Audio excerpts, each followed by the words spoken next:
श्वास का रोग बताया। श्वास में क्या होता है तुम्हें? सांस चढ़ता है, अभी बताता हूँ। क्या नाम है? भरत।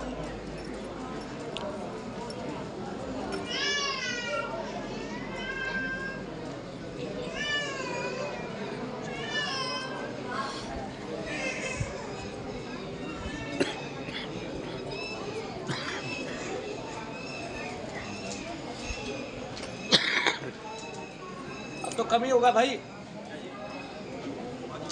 कम ही होगा ना जो इकट्ठा है वो।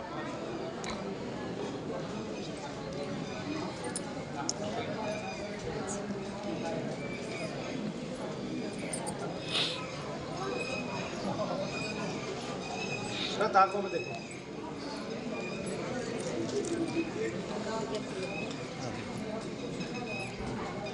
आगे आओ साथ में। अच्छा, अलग अलग।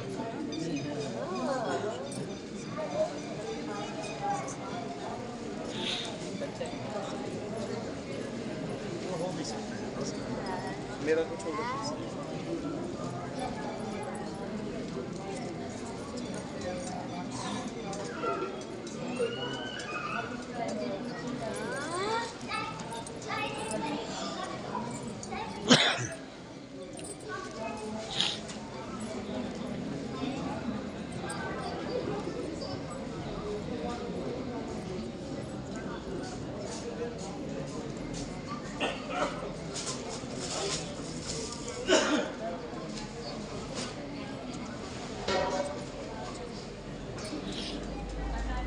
अच्छा भरत, एक बात तो तू बता ही नहीं रहा। तू जब से यहाँ आया तुझे सांस की बीमारी नहीं हुई? फिर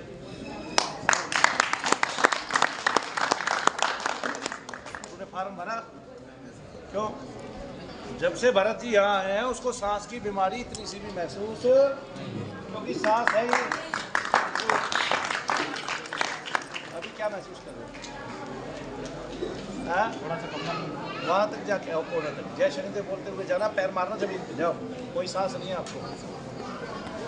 जो सांस बता रहा है वो डॉक्टर पागल है, उसको पागल खाने जाने की जरूरत है। अंधा इलाज चल रहा है।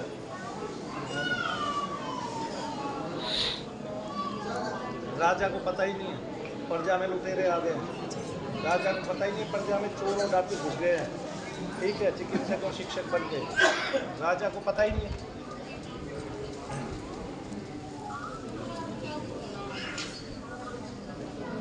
और शिक्षक तो क्या लूट करेगा? जो शिक्षा के संस्थान खोल रहे हैं वे लूटे रहे।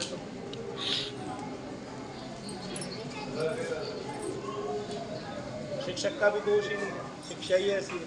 यहाँ तो शिक्षा का दोष है, लेकिन चिकित्सक का दोष पड़ता है 1000%। सांस चढ़े, कहाँ गया सांस? कितने साल से सांस की दवाई खिला रहे?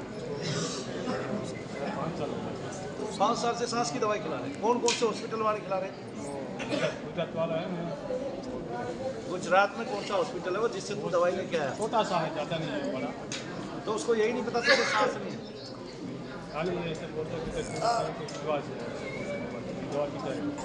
और दवाई खिला रहे हैं।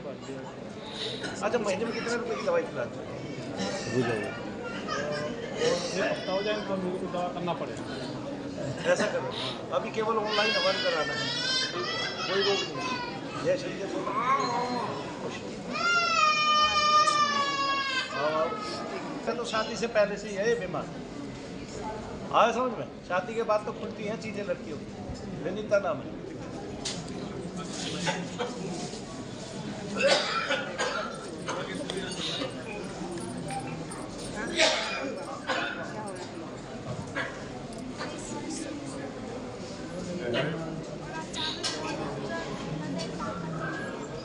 डॉक्टरों ने क्या रोग बता रखा है?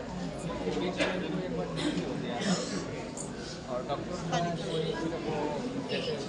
दिमाग का जो है ना, नसें बंद होने का दवाई वगैरह। दिमाग की नसें बंद है इसकी। डॉक्टर को बोल दियो भाई पिशाच एक चीज है। बोला जो तुम्हारा सबका बाप था चरक ऋषि, वही लिख रहा था ब्रह्म राक्षस, पिशाच, प्रेत, पितृ, वही सबको लिख गया कि ये भी घुसेंगे और इनसे उन्माद भी होगा। और बोला हमें पता था कि तू असली चिकित्सक नहीं है, तुझे चरक की पत्नी का नहीं पता, इसलिए तू इलाज नहीं कर पाएगा। इसलिए हम मनु भैया के पास पहुंचे। ठीक है ना, और तुम्हारे जैसे गधे देखते रह गए। ठीक है, रोग पूछे दवाई कुछ दे रहे, रोग पूछे दवाई कुछ दे रहे, रोग पूछे दवाई कुछ दे रहे। अरे सामान्य आदमी है भाई, काहे लूट रहे हो, काहे ठग रहे हो चिकित्सकों इनको। ठीक है, अरे तुम तो हमाम में नंगे हो ही है, और उस नंगेपन में तुमने जो है ना आम आदमी को लूट खाया, नहीं समझे। अपनी बिल्डिंगें बनाने के चक्कर में आम आदमी का घिसट के, पहली बात तो उनके बिना बात के ही ऑपरेशन कर रहे हैं, इतनी लूट मची हुई है, अंगों को बेच रहे हैं। मनु भैया का तो नाम नहीं है कहीं अंग बेचने में, तुम्हारा नाम कैसे आ रहा है? आ गया।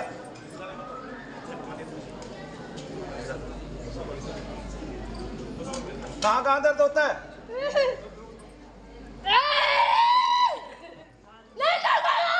नहीं जाऊंगा, मुझे भेजा गया है, नहीं जाऊंगा मैं, नहीं जाऊंगा, मुझे भेजा गया है, नहीं जाऊंगा अब बहुत तुम्हें पता है तुझे मेरे बारे में क्या कह रहा था? नहीं जाएगा, जाएगा? मुझे मार देगा, चाची मुझे मार देगा। ये दशा बैठा है इसको लंबे वर्षों से, आगे ना इसकी माँ को भी पाएगा। देखो ये बात क्या है कि डॉक्टर किसका इलाज करेगा? मनु भैया एक का इलाज करेंगे, माँ भी ठीक हो जाएगी। डॉक्टर इसका इलाज करेगा, यही ठीक नहीं हो पाएगी, माँ तो जब ठीक होगी, और आगे जिन पे होगा वो भी ठीक हो जाएंगे। ठीक है, डॉक्टर को पता नहीं है ये क्या है, और ये कहेगी तो इसको कहेगा बेवकूफ है, तू अंधविश्वास करती है। और इतने नालायक है कि खुद हमारे ऊपर इतना सा भी विश्वास नहीं करते, और हम उन पे भगवान की तरह विश्वास करते हैं। अंधा विश्वास तो हमारा है डॉक्टरों पे कि वो कहेगा यह साइन कर दे, हम एडमिट भी कर देते हैं, पैसा भी दे आते हैं और साइन भी कर देते हैं। अंधविश्वास डॉक्टर फैलाता है, उसके अलावा कोई अंधविश्वास नहीं फैलाता। मैं तेरे को आज बता रहा हूँ, सबसे ज्यादा अंधविश्वास चिकित्सा है। क्यों? क्योंकि ये हमारे केवल जीवन में 30% काम आती है और 230% दिखाई देती है, नहीं समझे। आदमी जरा सा बीमार हो, जरा सा, पहले माताएं बहनें क्या करती थी, लाल मिर्च का उतारा करती थी। ठीक है ना, 10-11 रुपए माता के नाम के उबाल के रख देती थी, बच्चे का बुखार तुरंत ठीक। ठीक है ना, अब क्या है, अब ये कहते हैं तो ढूंढ ढकोसला अंधविश्वास है। ससुरे नालायकों ने हमारी ही विद्या छुटवा दी हमारे से। ठीक है ना, नीचता की हद ये हो गई। महर्षि चरक को भुला दिया हमें, वाघभट्ट को भुला दिया, सुश्रुत को भुला दिया, हमें यही भुला दिया कि कलयुग का एक ही वेद है, अथर्ववेद पढ़ना चाहिए कलयुग में सबको। अरे चारों वेद पढ़ने की जरूरत नहीं है, अथर्ववेद में 10-20 कांड है, पढ़ा के छुट्टी करो, पढ़ो उसको गौर से। ठीक है, जो आपके काम का है, नहीं समझे, फिर कोई भी आदमी पढ़ सकता है। नहीं, फौरी तौर पे हिंदी में आ गया, अब सबके समझ में आ जाएगी। अब तो ऐसा भी नहीं है कि संस्कृत में है, हिंदी लिखती है बकायदा की हुई। कुछ भी नहीं तो उन्होंने वेदों को इतना सारवान बना दिया, हमारी भाषा में कन्वर्ट करके। क्या कहते हैं महर्षि दयानंद ने, कुछ हमारे ऊपर तो अपकार करने वाले ऋषि आए समय समय पे, पर हम इन डॉक्टरों के चक्कर में पड़ गए, अंग्रेजी चिकित्सा के चक्कर में पड़ गए ना। अंग्रेजों ने हमें छोड़ा, ठीक है ना, अंग्रेजों ने हमें कहीं का नहीं छोड़ा, और ना ये चिकित्सा छोड़ने वाली। ये भी जब आदमी का भगवान का नाम लेके ऊपर जाने का समय होता है, ये तब उस उम्र में आके हमारे करोड़ों रुपया खा जाती है। बर्बाद कर दिया इसने हिंदू को। हिंदुओं के लिए ये चिकित्सा बनी नहीं, ये अंग्रेजों के लिए ही बनी है, और वहाँ ये चलती नहीं, ये चलती हिंदुओं में है, यह भारत में चलती है। भारतवासियों का प्राण चूस रही है ये चिकित्सा। क्या चूस रही है? प्राण। देखा था अभी कैंसर वाले को, कहाँ है भाई वो कैंसर वाला?